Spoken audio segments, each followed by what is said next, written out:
Hello, everybody. In this next lecture, we're going to discuss the events surrounding and the conditions of Americans during the Great Depression and the New Deal. So let's get started. So to begin, we need to investigate what it took to get the Roaring Twenties to roar. From the stock market closure in 1914 and the onset of the First World War, the U.S. stock market was in for a wild ride. As the war ended, there was the Spanish flu pandemic, and then the short depression in 1920 and 21 as we transitioned the economy from a war to a peacetime economy. What we're really going to see is an entire bull market for the 1920s. As you can see, the Dow Jones Industrial Average rose up to 500%. So the booming economy of the 1920s led to an unrealistic expectation and speculative bubbles, which eventually led to the stock market crash. The president at the time, Herbert Hoover, had said, "We in America today are nearer to a final triumph over poverty than ever before in the history of any land. The poorhouse is vanishing from among us." The problem with the stock market was that stocks themselves had exceeded their real values. This was caused by investment trust, processes like buying stocks on margins, and other speculative mechanisms. And this enabled investors to spend more money on investments than they possessed. So let's look at the performance of the stock market as we approach the Great Crash in 1929.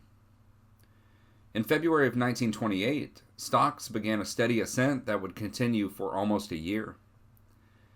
And then by September of 1929, stock prices had rose nearly 40%. The trading went from about 2 to 3 million shares per day on average to 5 million shares a day. And this indicated that people were frantically beginning to dump their stocks. Throughout the 1920s, many stock firms offered the purchase of stock on credit. Then in the fall of 1929, the market began to fall apart. And on 2 days in particular, on October 21st and 24th, the stock prices declined severely. Black Tuesday, on October 29th, 16 million shares were traded. So within one day, the past year's gains were lost. The Wall Street crash really ended the fantasy of normal people investing in the stock market. However, only about 1% of the entire population was actually invested in the market, but it was the most influential 1%. To put things in perspective, let's look at two U.S. companies. The first was AT&T, who saw their stock price fall from a high of $304 a share to $70. And secondly was U.S. Steel, which fell from a high of $261 a share to almost $21 a share. What this meant was that investment capital was drying up. Investment capital in 1929 totaled to about $10 billion. And in 1930, it was about $7 billion. To a fall to 1932 of $1 billion. The causes of the Great Depression are still debated amongst economists and historians. They still haven't reached a consensus, so what we're going to do is look at a few of the things that may have had an impact on the U.S. economy leading toward the Great Depression. Overproduction was one of the causes. Since the Industrial Revolution, the United States was producing far more goods than it can consume. We saw this from the 1890s and the 1893 recession. One of the major indicators here was the agricultural revolution that was happening simultaneously to the Industrial Revolution. So as agricultural goods were produced in such great abundance, subsequently the prices would fall. Two other domestic causes to the Great Depression were lack of diversification in our economy and the unequal purchasing power of society. Prosperity in the United States depended on a few key industries, but the durable goods industries, things like automobiles and construction, were both declining. New industries like plastics and chemicals were still in their infancy and could not pick up the slack from the heavier industries of the past. For unequal purchasing power, only 5% of Americans owned 1/3 of all personal income. So purchasing power was very limited to the upper and middle classes. This generated a weakness in consumer demand. So production increased, but there was not enough profit going to the farmers and to the workers, and this didn't create an adequate domestic markets for all the goods that were being produced. In the era after World War I, tariffs led to a decline in international trade. So most countries had tariffs on goods, and the tariffs made it really challenging for us to trade our excess agricultural products. For us, the Hawley-Smoot tariff was the highest tariff we'd ever enacted. This tended to have the opposite effect as other countries put up trade barriers. And so it was harder for the U.S. to export both consumer and agricultural goods. By the late 1920s, Europe, which had demanded U.S. goods after the First World War, their economies were soon recovering. The other thing that was impeding international trade was Europe, the primary market for many of our consumer products. Their economic recoveries were slowed by large amounts of war debt.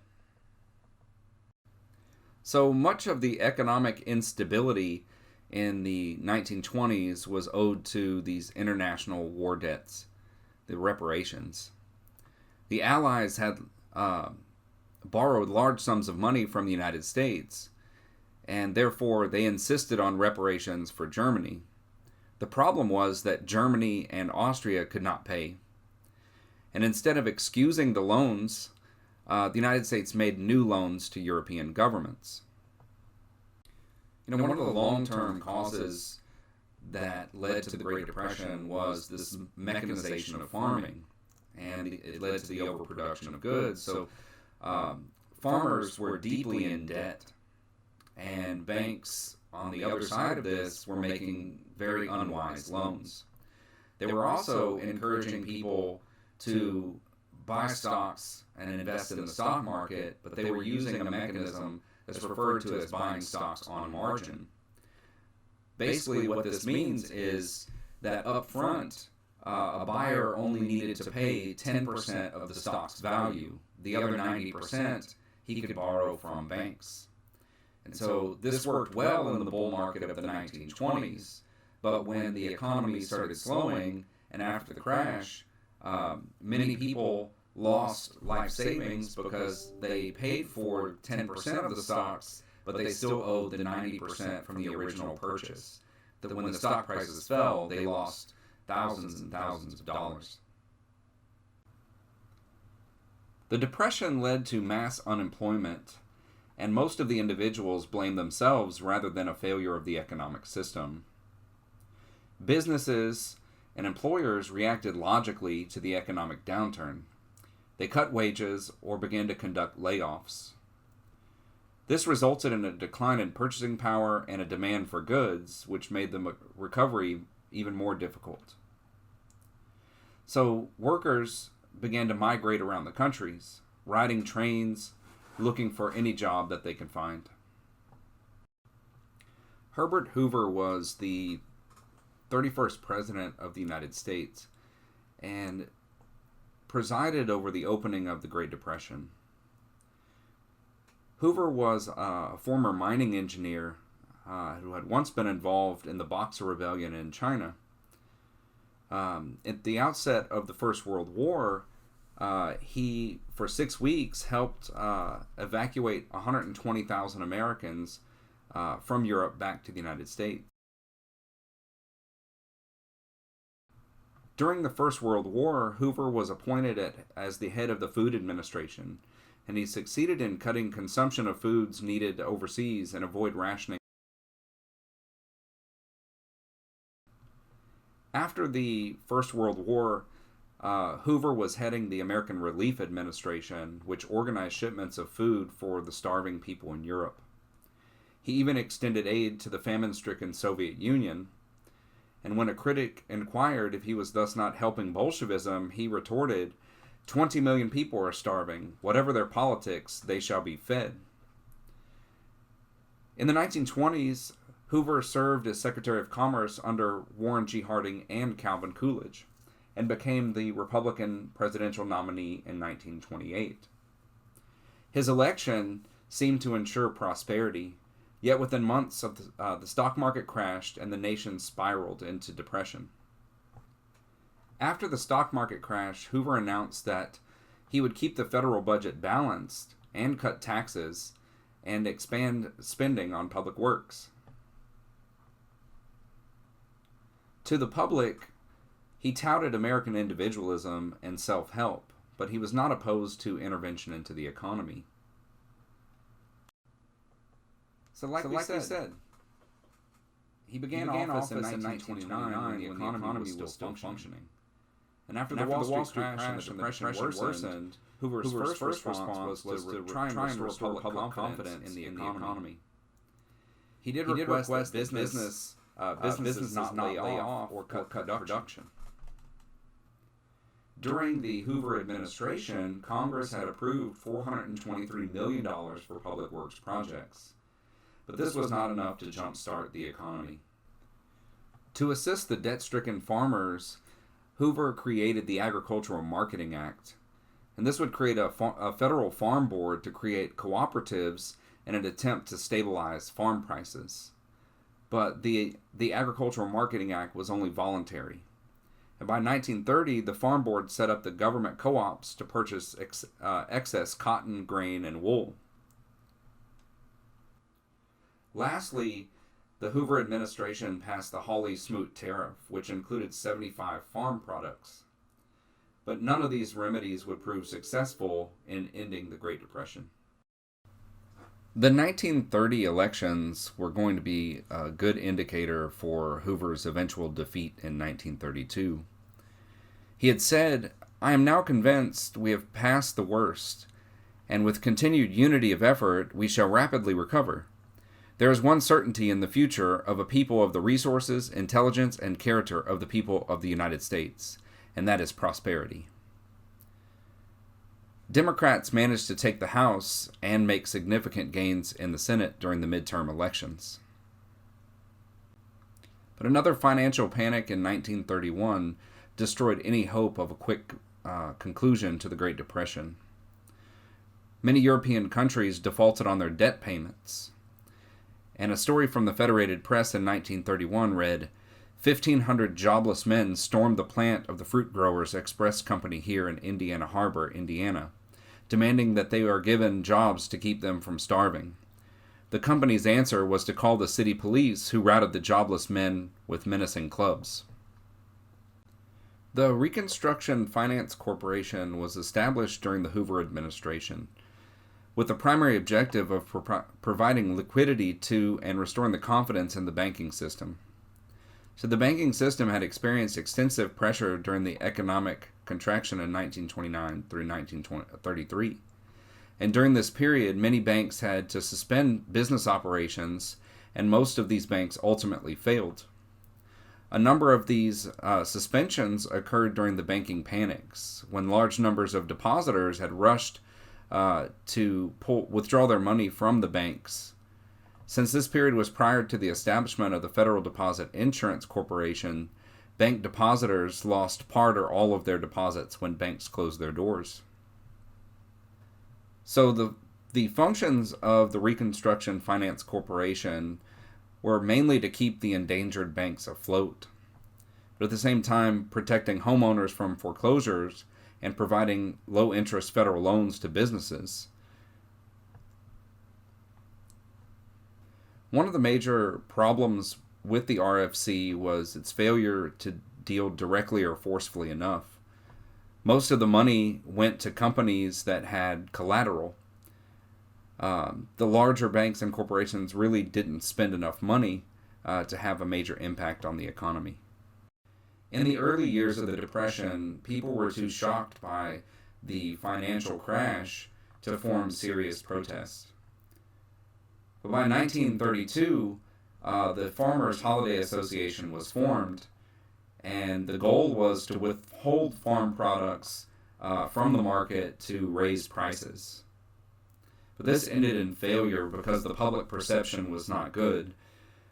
The people in hard times were perceiving this as farmers, willfully destroying their own produce and their products. As you can see in the image to the right, those are Wisconsin dairy farmers dumping their milk.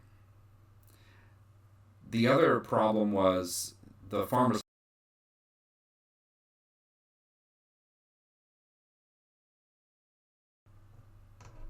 Another form of popular protest came from the veterans. In 1924, Congress voted to give $1,000 to all veterans of the First World War, but those payments would not happen until 1945. The veterans demanded to be paid immediately, and when Herbert Hoover rejected the appeal because he wanted to balance the budget, 20,000 veterans, known as the Bonus Army, marched on Washington, D.C. They had promised to remain there until they were paid. But by June, most of them had left. Now, Hoover's reaction to the Bonus Army was to eventually clear the marchers out. In the melees, 2 of the veterans had died. Again, this had a poor reflection on the Hoover administration. In the election of 1932, the Republican Herbert Hoover, who was the incumbent, took on the Democratic candidate Franklin Roosevelt, who at the time was governor of New York. Roosevelt was well known in the Democratic Party, a fifth cousin to Teddy Roosevelt, and he had much the same career path. He had been Assistant Secretary of the Navy under Woodrow Wilson, and even ran as a vice presidential candidate with James Cox in 1920. Now, during the campaign, Hoover claimed that his policies had prevented things from getting worse. All that Roosevelt had to do was avoid the cultural and religious issues that were starting to affect the Democratic Party. His campaign concentrated on criticizing Hoover's response to the Great Depression and how much government spending there was. Roosevelt won in a landslide with 57% of the popular vote. This election also sees that the black vote began to shift toward the Democratic Party. Now, Hoover had won Connecticut, Vermont, New Hampshire, Pennsylvania, and Maine, but FDR got everything else. I'd like to read a quote from Franklin Roosevelt during his inaugural speech. He had said, "I say that the federal government has always had and still has a continuing responsibility for the broader public welfare. It will soon fulfill that responsibility. I pledge you, I pledge myself, to a new deal for the American people. This is more than a political campaign. It is a call to arms. Give me your help not to win votes alone, but to win in this crusade to restore America to its own people." The period between the election and FDR's inauguration, the economic crisis was growing. Hoover had tried to get Roosevelt to continue many of his policies. But in February, a banking crisis took hold, and the public confidence in the banks was falling. Banks began to close their doors. Now, as the banking system began to collapse, this caused the money supply to fall.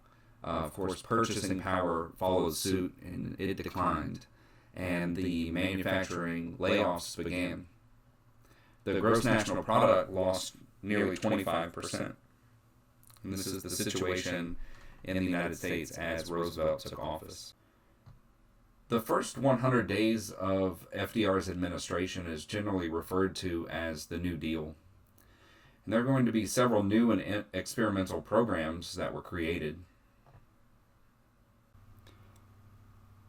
After several weeks of runs on banks, FDR declared a bank holiday from March 6th through March 13th. The purpose was to stop the runs on the banks. Depositors, fearing to lose all of their money if the banks shut their doors, rushed to the bank to withdraw all their deposits. On March 9th, the Emergency Banking Act was passed by the newly elected Democratic majority. It stabilized the banking system as the federal government pumped money into the banks. Franklin Roosevelt used the radio like no president before him. He issued weekly radio broadcasts that came to be known as the fireside chats. During the bank holiday, the federal government also passed the Glass-Steagall Banking Reform Act. This act created the FDIC, or Federal Deposit Insurance Corporation. The FDIC ensured that bank deposits up to $5,000 would be guaranteed by the federal government and help restore the public confidence needed in the banks. It also took the nation off of the international gold standard. One of the main problems of the Great Depression was unemployment. In some cities, there was a 50% unemployment rate, and these Americans turned to public relief systems, which were not used to so many people. For farmers, the conditions were worse. Farm income had declined by 60%, and a third of American farmers would lose their land. From the 1920s, there was the worst drought in United States history that created a situation known as the Dust Bowl. But even with these conditions, farmers were still producing more than consumers could buy. These disaffected people began to wander from town to town looking for work and were collectively named Okies, many of which traveled to California in search of better conditions. The Roosevelt administration began to use federal money to create jobs and aid in the recovery efforts. Let's take a look at some of these programs. The Civilian Conservation Corps, or CCC, operated from 1933 to 1942. The objective was to give young men manual labor jobs to conserve or to develop the United States natural resources. At its max, it employed 300,000 people, and through its entire tenure, it employed 3 million.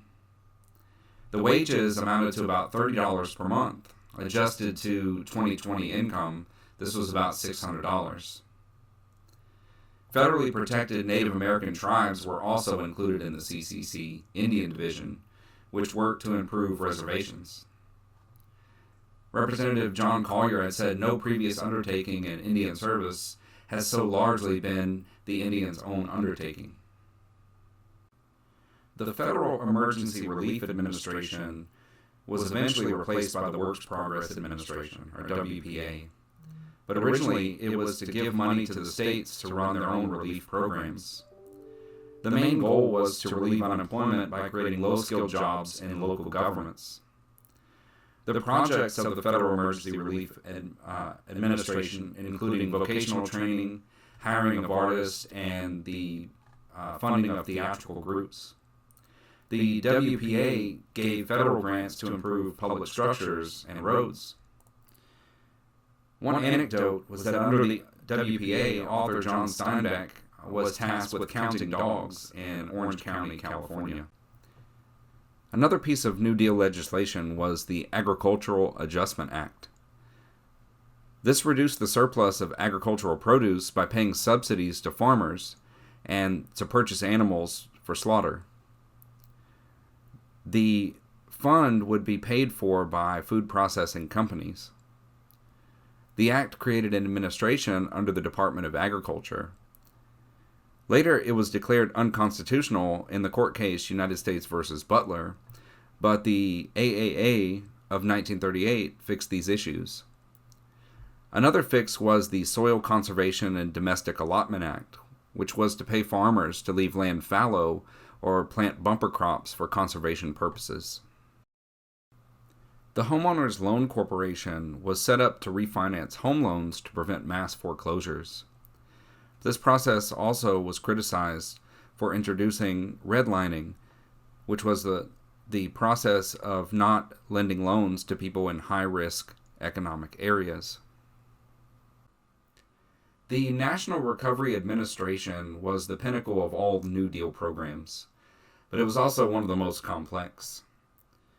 The goal was to eliminate the cutthroat competition and establish a system of fair practices. The problem was most of the industries wrote the codes themselves to establish minimum wages, maximum numbers of hours, and to set the minimum price on goods. But the NRA was symbolized by the Blue Eagle, which businesses would display on placards on their windows to show their support. Later, the National Recovery Administration was declared unconstitutional, but many of the provisions were included in the National Labor Relations Act, otherwise known as the Wagner Act. The Wagner Act did allow for workers to collectively bargain, and it legalized strikes. This act would prosecute violators of labor laws as well. The bill states it encouraged the practice and procedure of collective bargaining, and by protecting the exercise of workers of full freedom of association, self-organization, and the designation of representatives of their own choosing for the purpose of negotiating the terms and conditions of their employment or other mutual aid or protection. The Wagner Act sought to deter unfair labor practice, as they were defined as coercing employees to prevent unions, the interference of formation of unions or running company-controlled unions, firing people because of association with unions, and retaliating against employees for filing complaints or testifying in hearings. There was also punishments for refusing to bargain with unions. There were many critics of the New Deal. In fact, Roosevelt's policy generated many criticisms from both the right and the left of the political spectrum. One such critic was Father Charles Coughlin, a Catholic radio broadcaster, initially supporting the New Deal, but he turned against it. He disagreed with the moneyed interest by allowing, as he stated, groups of private citizens to create money. He advocated for the return to free silver. Another critic of the New Deal was the governor of Louisiana, Huey Long. He was a political boss in Louisiana and was a suspected challenger to FDR in 1936. In his proposal called Share Our Wealth, he offered cash payments to every American. Another critic of the New Deal was Dr. Francis Townsend, who was advocating for health care for the elderly. Despite these criticisms, FDR easily won re-election against the Republican Alf Landon, winning all but 2 states. In February of 1937, FDR announced a controversial plan to expand the Supreme Court to as many as 15 judges. Allegedly, this would make it more efficient, but critics immediately charged that Roosevelt was trying to pack the court and thus neutralize the Supreme Court justices' hostility to his New Deal programs. During the previous 2 years, the court struck down numerous pieces of New Deal legislation on the grounds that the laws delegated an unconstitutional amount of authority to the executive branch and the federal government. Frustrated and flushed with his landslide election in 1936, Roosevelt issued a proposal in February of 1937 to provide a retirement at full pay for all members of the court over 70. If a justice refused to retire, an assistant with full voting rights was to be appointed. Many Republicans and Democrats in Congress opposed the so-called packing plan. Before the bill came to a vote in Congress, 2 justices came over to the liberal side and by a narrow majority upheld the constitutionality of the National Labor Relations Act and the Social Security Act. So the majority opinion acknowledged that the national economy had grown to such a degree that the federal regulation and control was now warranted. Roosevelt's organization plan was thus now unnecessary, and in July the Senate struck it down by a vote of 70-22. Starting in 1935, FDR called for 5 goals. One was the improvement of natural resources. Secondly, the pensions for the elderly, unemployment efforts, slum clearance, and the Work Progress Administration. FDR saw the passing of the Social Security Act, which would pay older Americans, simultaneously injecting money into the economy and decreasing unemployment for young people. The Wagner Act was also passed, as we discussed above. Public Works also included the expansion of the U.S. electric grid. Let's take a look at how the average American was affected by the Great Depression. So the Great Depression caused a lot of changes in American social life. It brought about the rapid rise in the crime rate, as many unemployed workers resorted to petty theft to put food on the table. Suicide rates rose, as did many reported cases of malnutrition. Prostitution was also on the rise as desperate women sought ways to pay the bills. In general, healthcare was not a very large priority for many Americans, and visiting the doctor was only left for the most direst of circumstances. Alcoholism increased, with Americans seeking outlet for escape, compounded by the repeal of Prohibition in 1933. Cigar smoking became too expensive, so many Americans switched. Higher education was out of reach of most Americans, but even the nation's universities saw their student bodies shrink. High school attendance increased amongst males, but the prospects of the young male getting a job were so incredibly dim, many decided to stay in school longer. Public spending on education declined sharply, and this caused many schools to open understaffed or close due to a lack of funding. The Great Depression also changed the demographic trends of the United States very sharply. Marriages were delayed as many males waited until they could provide for a family before proposing to a prospective spouse. Divorce rates dropped steadily in the 1930s. The rates of abandonment increased, however, as divorces nearly cost $35. And so couples chose to just separate, or what was called the poor man's divorce. Birth rates fell, and during the lowest points of the Depression, more and more Americans learned about birth control. So to avoid the added expenses of unexpected children, we saw an increase in birth control. While no group was spared the economic devastation during the Depression, few people suffered more than African Americans. They were the first to see their hours and their jobs cut, and they experienced some of the highest unemployment rates during the Depression. Prior to the Great Depression, African Americans worked primarily in unskilled labor. After the stock market crashed, those entry-level, low-paying jobs either disappeared or were filled by whites in need of employment. According to the Library of Congress, the African American unemployment rate nationwide climbed to almost 50%. Black unemployment rates in the South were sometimes double or even triple that of the white population. In Atlanta, nearly 70% of the black workers were unemployed in 1934. And in cities across the North, approximately 25% of white workers were unemployed in 1932, as the jobless rates amongst blacks was nearly 50% in Chicago and in Pittsburgh, 60%.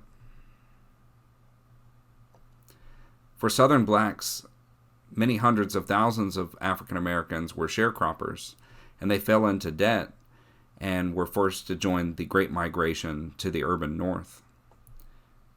By 1940, 1.75 million African Americans had moved from southern lands to cities in the North and the West. Segregation and disenfranchisement remained unchanged during the Great Depression. One famous case called the Scottsboro case took place in March of 1931, when nine black teenagers were taking a train from town to town looking for work. When the train was searched, two white women who were also on the train accused them of rape. The evidence suggested that they were not raped, but they later had confessed that they had made the accusation out of the fear of getting arrested. And an all-white jury sentenced the Scottsboro boys. 8 of them were sentenced to death. Later, during a Supreme Court case, the convictions were finally overturned. The International Labor Defense, which was associated with the U.S. Communist Party, defended the boys, and eventually all gained their freedom. 4 were paroled, 4 had their charges dropped, and 1 escaped, the last in 1950. Mexicans and Mexican Americans saw a trend or a reversal of immigration. Unemployed whites had generally taken their jobs, and some were forced to move to Mexico because of the taking of their names off the relief rosters. Many Mexicans had limited access to American schools. Some Mexican Americans organized resistance. They created a union of migrant farm workers, and some communities began migrating into the cities. When the material gains from the 1920s all but disappeared, there was a revival of a home-based industry. Many people took in relatives, and we saw a change to the family structure. Women, the Depression had an effect on them, but it did not stop them. 25% more women were employed during the Great Depression. This was largely due to the pink-collar jobs, such as store clerks and waitresses, not disappearing. Despite the failure of the economy, 1920s consumer culture still permeated the 1930s. Many people still held the belief in the success ethic. That was, if people worked hard, they could succeed, and that remained unchanged. Some artists and intellectuals did criticize American society. One particularly famous and best-selling book was The Grapes of Wrath by author John Steinbeck. So one question remains, how did people have fun during the Great Depression? Let's see a few ways in which Americans chose to entertain themselves. So one way that they had fun was endurance dancing. So last person to fall wins. I don't know what they win. Maybe, $1 or something. Due to a spike in crime during the Great Depression and youthful hooliganism, haunted houses were created to give children something to do rather than going around and creating an abundance of criminal mischief. Sometimes public spectacle distracted the people, like flagpole sitting events. They did have the internet. Remember that. Taking in a movie was another popular pastime during the Great Depression. Movie attendance was on the rise.